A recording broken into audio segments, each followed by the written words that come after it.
Hello everyone, मैं विशाल महाजन भाई आज आपको कराने वाला हूं एनएट टर्म के मोस्ट इंपॉर्टेंट क्वेश्चन जो बहुत बारी प्रीवियस ईयर क्वेश्चन मतलब बोर्ड एग्जाम में ऑलरेडी आ चुके हैं, सीपीएससी के सैंपल पेपर्स में रह चुके हैं और कभी भी बोर्ड एग्जाम में आ सकते हैं। लास्ट वीडियो में हमने सीखा था कि एनएट टर्म क्या होती है, एपी क्या होती है और उसके कुछ बेस पे क्वेश्चंस किए थे। तो आज हम और ज्यादा इंपॉर्टेंट क्वेश्चंस को करने वाले हैं, इसलिए आज की वीडियो बहुत ज्यादा जरूरी रहने वाली है। एम्बाइब सिंपल पे भैया आपको एम्बाइब सब्सक्रिप्शन तो मिलता ही मिलता है, पेड बैच जो होते हैं, जिसके साथ साथ आपको एम्बाइब लेंस मिलता है, एम्बाइब लैब एक्सपेरिमेंट मिलता है, सारे ऐप का अनलिमिटेड एक्सेस आपको मिलता है, वो भी मात्र 499 पर मंथ के हिसाब से अगर आप एनुअल सब्सक्रिप्शन लेते हो। और मजेदार बात यह है कि आप 10th में हो तो सिर्फ 10th का सब्सक्रिप्शन नहीं मिलता, आप 11, 12, जेई, नीट, एनडीए किसी की भी प्रिपरेशन कर सकते हो। आज से ही चाहो तो अलग अलग कैटेगरी वाइज सब्सक्रिप्शन नहीं लेना पड़ता है आपको। और नया बैच हमारा 17 जुलाई से स्टार्ट हुआ है अभी, जिसके अंदर आपको मैथ्स पढ़ाने वाला हूं मैं, एसएसटी के लिए अंकना मैम और साइंस के लिए अक्षय सर ऑलरेडी आपको पढ़ा रहे हैं। चलिए स्टार्ट करते हैं। अभी बहुत इंपॉर्टेंट क्वेश्चन, पहला ही क्वेश्चन बहुत इंपॉर्टेंट करने वाले हैं अभी की, जो कि बहुत ज्यादा बार बोर्ड एग्जाम में आया हुआ है। मैं पहले ही आपको इसलिए बता रहा हूं, ठीक है। अब क्या कहता है क्वेश्चन में, which term of the AP will be 132 more than it's 54 term. कौन सी टर्म पे जाके एपी जो है 132 ज्यादा हो जाती है, किससे? 54 टर्म से। 54 टर्म में कह रहा है अगर मैं 132 ऐड कर दूं, 54 टर्म, ए 54 का मतलब है एक वैल्यू मिल रही है, 54 पोजीशन पे जो नंबर है वो मिल रहा है वैल्यू 54 टर्म की, उसमें 132 ऐड करूंगा तो एक नंबर ही मिलने वाला, टर्म तो नहीं मिलेगी, उस टर्म की वैल्यू मिलेगी जिसको हम क्या बोलते हैं, एन बोलते हैं। यही तो गिवन है क्वेश्चन में कि कौन सी टर्म पे 154 टर्म से 132 ज्यादा हो जाता है, एंड फाइंड करना है। तो अगर मैं यहां पे फॉर्मूला लगा दूं तो ये हो जाता a plus 53d plus 132 equal to a plus n minus 1d हो जाता। a से a कट गया, 53d कितना है इसमें, a2 माइनस a1 करते तो 12 आ जाता, तो 53 into 12 plus 132 equal to n minus 1 into 12। 12 से बोथ साइड डिवाइड कर दूं, थोड़ी कैलकुलेशन आसान हो जाएगी, मल्टीप्लाई करने की जरूरत नहीं पड़ेगी। तो कितना हो गया 53, ये कितना हो गया 11 इक्वल टू n माइनस 1, तो 64 equal to n minus 1, then n equal to 65। तो 65 टर्म पे A65 अगर निकालता तो इस कैलकुलेशन जो अगर करते उसके बराबर वो हमेशा आता। 54 टर्म में अगर A प्लस 53D निकाल के 132 ऐड कर दूं तो A65 के वो इक्वल आएगा ही आएगा। नेक्स्ट क्वेश्चन देखते हुए एक बारी, बहुत इंपॉर्टेंट क्वेश्चन है। कह रहा what value of n are the nth term of AP are equal. कौन सी टर्म पे जाके दोनों की एपी जो है इक्वल हो जाती है, मतलब ए एन की वैल्यू सेम हो रही है जबकि एपी दोनों अलग अलग है। ये एपी दूसरी है, ये एपी कोई और है। कह रहा लेकिन कौन सी टर्म पे जाके दोनों का ए एन सेम हो जाता है, वो फाइंड करना है। तो इस क्वेश्चन में स्टार्टिंग लिखने, क्योंकि हमारे सब्जेक्टिव के मार्क्स होते हैं तो सब्जेक्टिव किस तरीके से लिखना होता है ये बहुत इंपॉर्टेंट है। nth टर्म, इसकी भी nth टर्म है, उसकी भी nth टर्म है, दो एपी है ना, लेकिन an इक्वल टू an नहीं लिख सकते, सेम नहीं लिख सकते, दोनों का n तो सेम है लेकिन एपी अलग अलग है। एक का स्मॉल ए से डिनोट कर रहा हूं, एक का कैपिटल ए से। उसका रीजन क्या देखो, अब मैं जब यहां पे फॉर्मूला लगाता तो मैं फॉर्मूला में एक लिख रहा हूं a plus n minus 1d और एक का लिख रहा हूं a plus n minus 1d। Small A small D, capital A capital D, क्योंकि दोनों के a और d अलग अलग है, इसलिए इस तरीके से हम इसको लिखते हैं। पहले वाले का a कितना है 63, n पता नहीं डी कितना है, डी है 2, सेकंड एपी का ये कितना है 3, एन पता नहीं, और डी कितना है 7। तो ये हो गया 63 plus 2 n minus 2 equal to 3 plus 7 n minus 7। ये हो गया 61 plus 2 n equal to 7 n minus 4। ये इधर आ गया तो 65 इक्वल टू 5n, और n कितना आ गया, n आ गया 13 टर्म पे जाके दोनों की एपी इक्वल हो जाएगी। ये मेरा आंसर आ चुका है, लेकिन हम एक बार वेरीफाई करके देखते हैं क्या सच्ची में ऐसा हो रहा था। पहली एपी देखते हैं, A13 निकाल रहे हैं उसका, जिसका फॉर्मूला बनता a प्लस 12d। a कितना है उसमें 63, और d कितना है, d है उसमें 2, तो 63 प्लस 24 हो गया, जो कि मेरा 87 है ना। दूसरी एपी लेके देखते हैं भाई। दूसरी एपी में अगर मैं A13 निकालता तो वो होता a प्लस 12d। डी इसका कैपिटल था, लिया था हमने, था नहीं मतलब।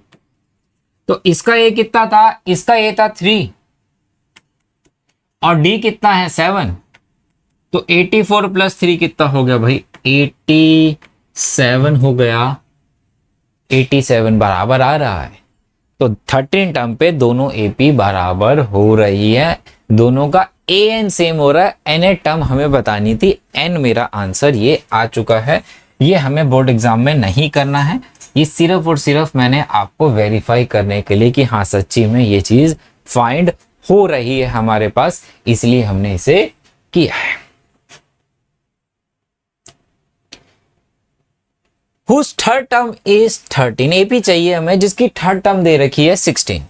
तो A3 कितना है भाई, 16 है, जिसकी 7 टर्म जो है एक्सीड है 5th टर्म से कितनी, 12। 7 टर्म मतलब A7 जो है, A7 जो है 5th टर्म से 12 ज्यादा है, ये भी गिवन है।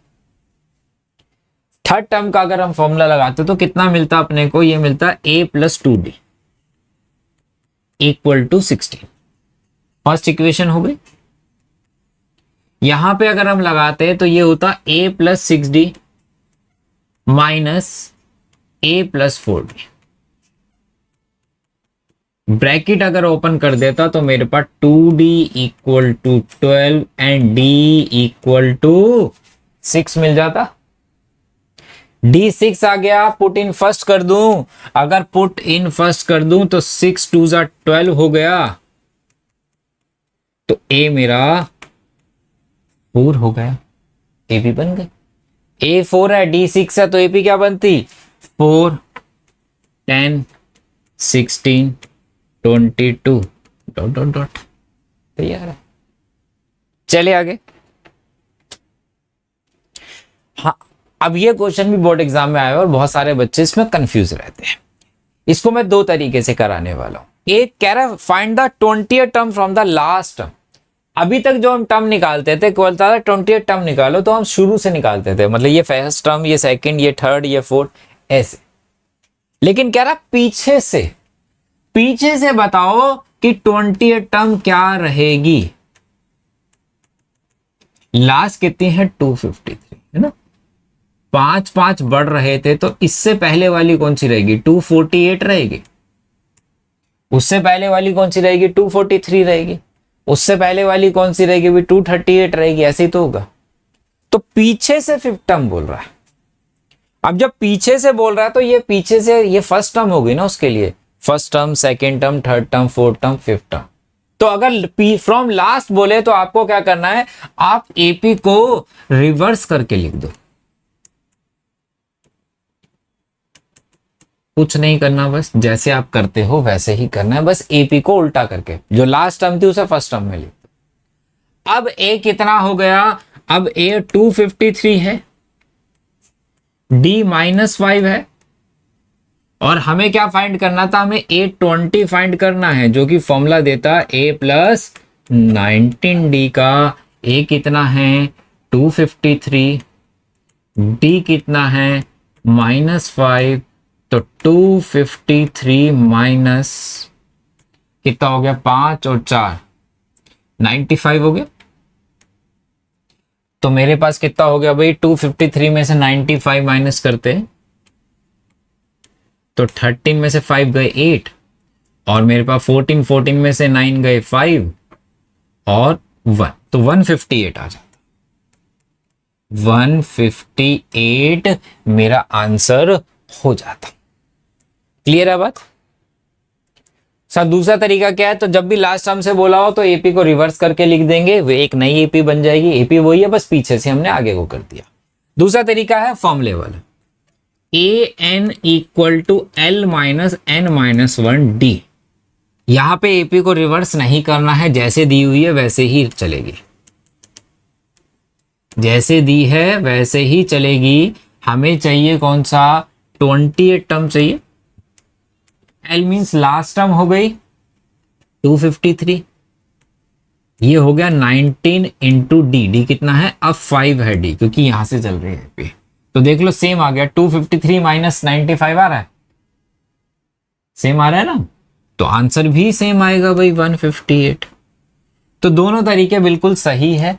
आपको एपी को रिवर्स करके लिखना है या आपको A N equal to L minus N minus 1 D करके करना है, आपकी मर्जी, आप किसी भी मेथड से इसको सॉल्व कर सकते हैं। Sum of 4 term and 8 term of AP is 24 and sum of 6 and 10 term is 44.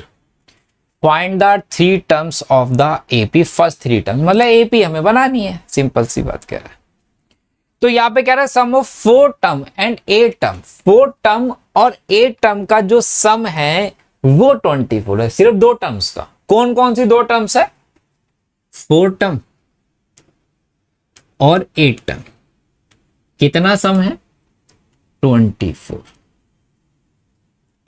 फिर कह रहा है 6 टर्म और 10 टर्म का सम भी 44 है।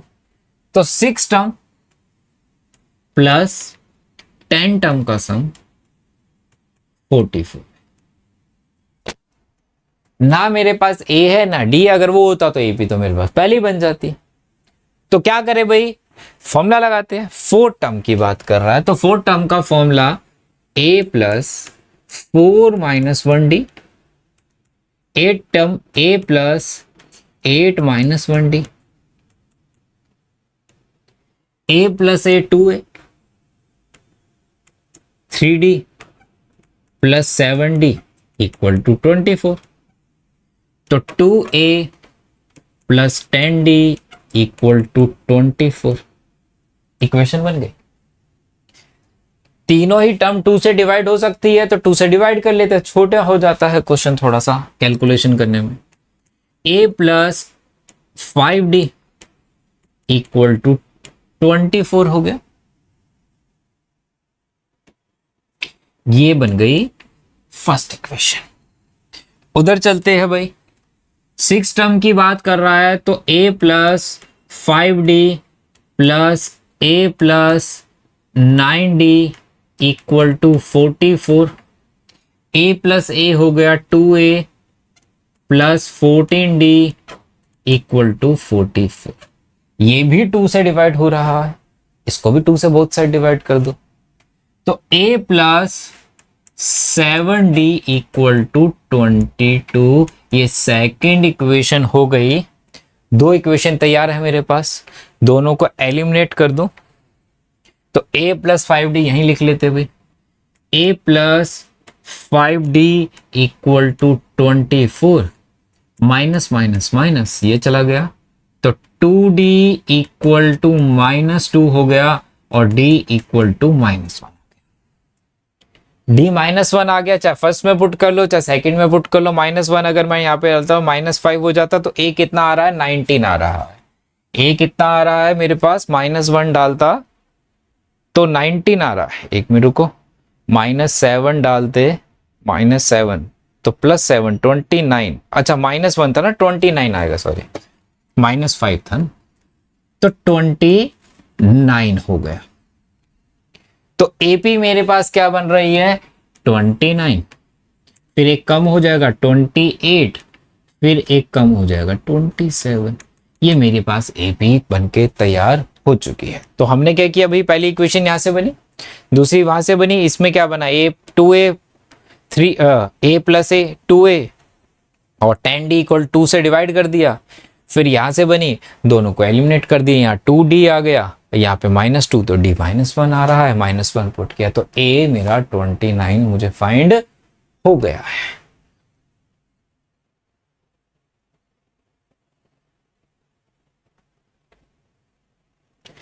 इसमें कहता है कि third term and 9 term of AP are 4 and -8।